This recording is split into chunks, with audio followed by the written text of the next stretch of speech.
Sticking upon collision.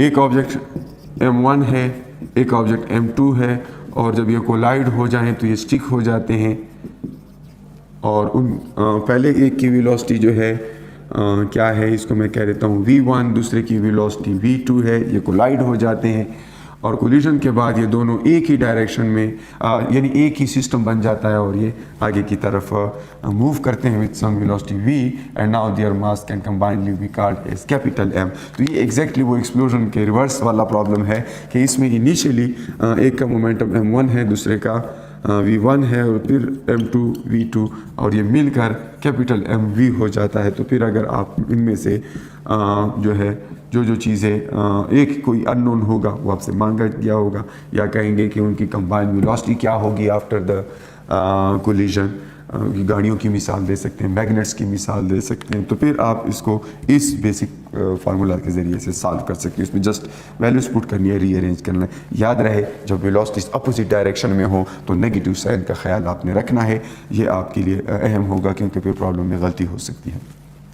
और फिर बिल्कुल इसी तरह से न्यूक्लियर डिके जब होता है, फॉर एग्जांपल कोई न्यूक्लियस है और वहाँ से अल्फ़ा पार्टिकल निकल जाता है, 2 प्रोटॉन 2 न्यूट्रॉन, या सिर्फ न्यूट्रॉन निकल जाता है, कोई एक पार्टिकल न्यूक्लियस से निकल जाता है, तो ये एक नया न्यूक्लियस बन जाता है। ये इनिशियली फॉर एग्जांपल X था, ये Y हो गया, साथ में ये अल्फ़ा पार्टिकल निकला। तो कभी कभी ये कहा जाता है कि जी किसी न्यूक्लियस से पार्टिकल निकला, वो खुद पीछे की तरफ रिकाइल हुआ और पार्टिकल आगे की तरफ उसने प्रोपेल किया, इमिट किया। तो ऐसी सूरत में आपसे वंस अगेन वेलोसिटी मांगी जा सकती है। तो ये न्यूक्लियस की जो वेलोसिटी होगी, फॉर एग्जांपल इनिशियली इसका मास कैपिटल M था, और फिर इसका मास जो है mass of alpha and mass of Y, तो ये इन दोनों के सम के बराबर है। तो अगर आप फाइनल मास की बात करें यानी my, so that would B m minus m alpha, यानी टोटल मास से अल्फ़ा का मास सब्ट्रैक्ट करेंगे तो आपको ये मास मिलेगा। तो मैं अगर इस सिस्टम के लिए लिखूं, सो m v इनिशियली अमूमन न्यूक्लियस रेस्ट पे दिया जाता है तो v 0 होता है, लेकिन फिर भी मैंने एहतियातन लिख लिया, and that would be equal to mass of alpha times velocity of alpha after the emission, and then mass of the remaining nucleus, the outer nucleus, and the velocity of that nucleus, this. And once again, if we substitute v as 0, we get m alpha v alpha, या whatever that particle में भी, इस case में मैंने alpha लिया है, कुछ भी हो सकता है। और यहाँ पर जो है क्या हो जाएगा, ये बच जाएगा minus my vy dash. Negative sign once again recoil को शो करता है। तो अगर हम कभी कभी ये न्यूक्लियर फिजिक्स का भी इसमें ब्लेंड डाल देते हैं, मतलब वो थोड़ा सा ये भी पूछ लेते हैं कि क्या स्टूडेंट को ये मालूम है या नहीं कि अल्फ़ा के निकलने से मास में कितना चेंज आता है। तो अल्फ़ा के निकलने से मास में 4 का चेंज आता है, तो कभी कभी यहाँ पर लिखा होता है 4, ठीक है, 4 यूनिट्स यूनिफाइड मास v अल्फ़ा डैश।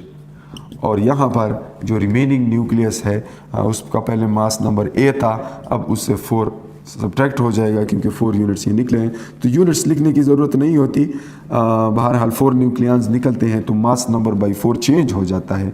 तो y जो है a माइनस 4 होगा, क्योंकि मैंने कहा था कि इनिशियली अगर ये a है, मास नंबर a होता है, और यहाँ से 2 प्रोटॉन 2 न्यूट्रॉन निकले तो a माइनस 4 हो जाएगा, और इसका सिर्फ 4 हो जाएगा क्योंकि अल्फ़ा है, तो इसका मास नंबर 4 है। तो इस तरह से आपको क्वेश्चन मिल सकता है, मैंने देखा है कई दफ़ा। तो ये नेगेटिव साइन वंस अगेन ये शो करता है कि ये रिकाइल है। एक इस तरह के भी प्रॉब्लम्स आते हैं कि फॉर एग्ज़ाम्पल एक मशीन गन है और वो लगातार बुलेट्स फायर करता है, तो वो कितना फोर्स एक्सर्ट कर रहा है किसी पॉइंट के ऊपर। तो फोर्स जो है असल में change in momentum per unit time होता है। तो अगर वो n बुलेट्स फायर कर रहा है, so that would B n times change in momentum per unit time, और फिर अकॉर्डिंगली हम उसमें वैल्यूज पुट करेंगे।